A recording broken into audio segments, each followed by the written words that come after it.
What is it, Chief? Batman, a bunch of morons called you a fascist on the Blue Beetle trailer. What should we do? Don't worry about it, Chief. You know me. I'm the Batman. You're right, Batman. You're right. It's another video from Ozzy's Robot. Brought to you by the Banana Collection. It's another silly video from Johnny's Robot. Hello, everybody. Hello, welcome back to the Toys That Never End. I am so glad you can attend. How are you, my friends? What is happening? Welcome back to another cool, amazing video. I hope you like the Batman introduction. I liked it so much I decided to leave Batman there to watch over this as I bring you another fantastic, rare and unusual Batman toy. I don't feature that many Batman toys because, quite frankly, there isn't that many special Batman tin toys that I have. I mean, I think, a lot of the great ones. I'm missing the greatest of them all, the sample Batman. But other than that, I think I have all the cool ones. There's still always more to go, but I came across this one, and I'll tell you all about it. I'll regale you with the tale, which is actually very quick. But before I do, get comfortable, my friends. Grab that coffee, because you know what it is? The best part of the day, where you get to hear my droning voice tell you about this amazing, cool toy. In this case, this red, awesome Batman phone. I never thought I'd be excited about a freaking plastic red phone, but here we are. So grab that coffee if it's morning, or tea, and stir it up and clank it. Or if it's lunch, grab whatever else can fit in your hand in a snack. Maybe it's that nice, foot-long hot dog. Man, I would love to have one of those right now. And focus, pay attention, focus all your energy on this, because now I am in control of what you're watching, and I am going to quench my thirst with this long-lasting bottle of Fiji water. Hits the spot. It's better than that Zephyr Hills spring water. As a matter of fact, well, this is artesian water. Is there a difference between artesian and... Oh, look at that. My phone's a little off. And the spring of Zephyr Hills? I bet there is. So anyway, I came across this phone as a buy it now on eBay, and I thought, this looks pretty rare, and I have a feeling somebody's going to snatch this up. And of course, it was in the wrong category, as usually is the case when I get lucky on a rare toy. But it wasn't... I'm going to try to get this camera a little straighter. It wasn't a category that... Oh, that's better. It wasn't a category that is obscure. It was still a vintage toy category that many people search. So it was still surprising that it lasted beyond 30 seconds.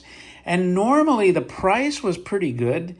But I still said, I don't know much about this phone. So I made an offer. And it wasn't like a lowball offer. Because I said it just looks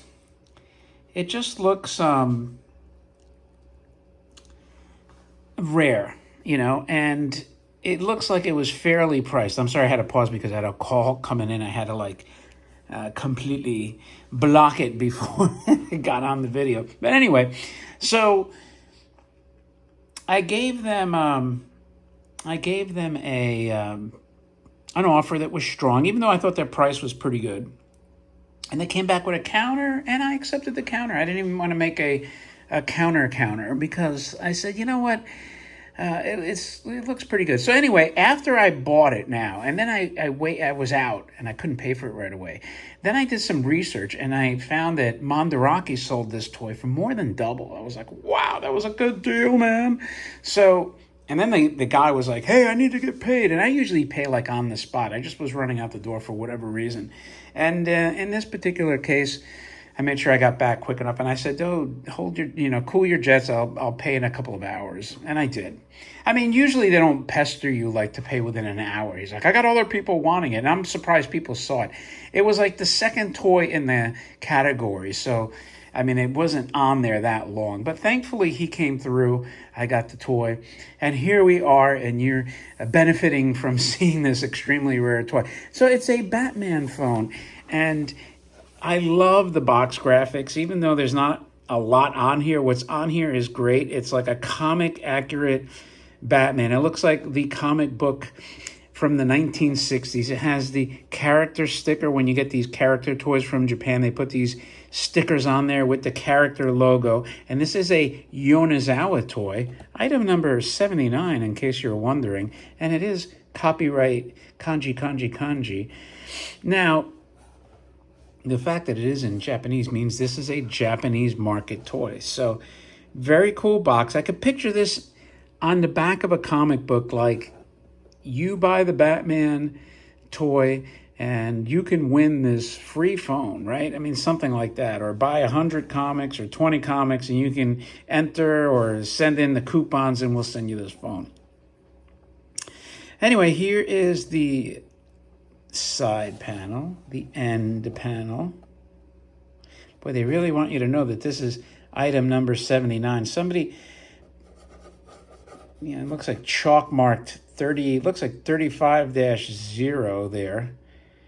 I think that's a 5. Something like that. Yeah, 350. 350. Maybe the price was $3.50. Can you imagine? Add another 0, and that's about what Mandarake sold it for. So the box is really nice, kind of crisp. Only one little tear, minor tear there. Nothing that couldn't be fixed. Let me look inside and make sure there's nothing going on there. Here's the interior. Remember, I told you, boys and girls, when you have that like seam in there, that's how you can tell the authentic box. When all else fails, it has like this. It looks like it's an added piece of cardboard almost. It runs on the perimeter of the box, and also make sure that there's no white edges, like somebody put a copy over. Like, in other words, if you printed something on white paper, you want to make sure that there's no white showing, because that would indicate it's a reproduction box. Just my tip. And if you need further clarification, feel free to ask in the comments. If I had to make another video about it, I think I've mentioned it before, but you can always hit me up on the comments and I'll explain it in further detail if you're ever concerned about that. Now, there is one issue with this phone, and I'll get into it in a sec, but this is so cool, man.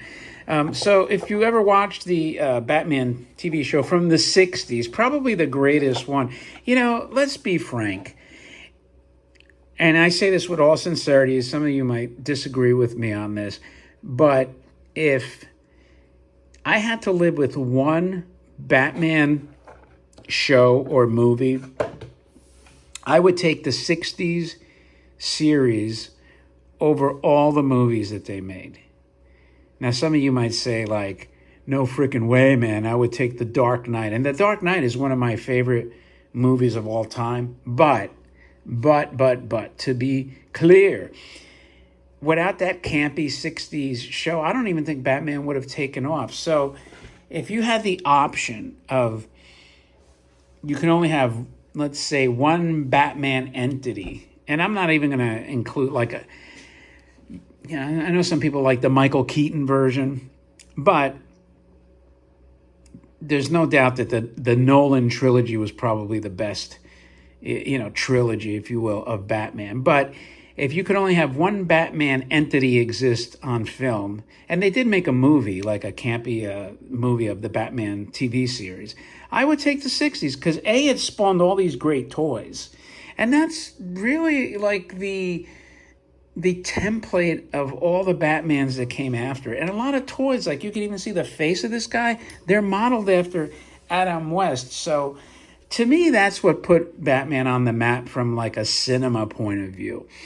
Now, I'm not going to look at what Nolan did 40 years later, because we already had so many Batman iterations by then. So if you didn't have this campy 60s Batman TV show, you might never have had those toys. So if you told me you could have the Nolan trilogy and nothing else, no friggin' way. I would take these toys and the 60s campiness head and shoulders. And quite honestly, I think that it holds up. It's cool. You know, the Nolan trilogy, other than The Dark Knight, the other movies were okay. And the Dark Knight Rises was kind of mezza mezza, as they say in Italian, 50-50. I mean, that's just my opinion for what it's worth. Anyway, I can't wait to put this in the case, by the way. The Batman case is one of the few cases that I have a sliver of room in, and this will still be squeezed in. So anyway, it has this chrome doll here, right? And this is a wind-up, but it's also a battery toy. And I will show you if you're wondering, like, what the hell is he talking about? But see, down here, the base is all tin. Tin. And it takes one D cell. Look, the plastic feet look like they kind of melted away. Now, according to the box, this should light up, but I have a feeling that the bulb is either loose or it's not making contact. The battery is snug as can be, so it's not like the terminals are loose or anything like that. So the way it works is you wind up the phone, and I swear you feel like you're doing the hotline, like was in the 60s TV show. He could pick up the hotline, or Commissioner Gordon could pick up the hotline and call direct to Batman. So, with one more sip of water, yummy, yum, yum, yum. So, once you wind it, you hit this. It might be lighting up. It's hard to tell. Let me dim the light. I don't think it is. I could be wrong, but...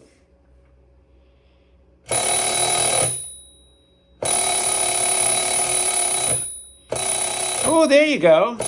It did light up. That is so cool. It lit up right there in the middle. See that? Whoa, Nelly! We have full Batman phone achievement. Yes. But it happened when the winding is a little lower. Look at that. Look at that. Woo! Now it's like not lighting up anymore. There we go.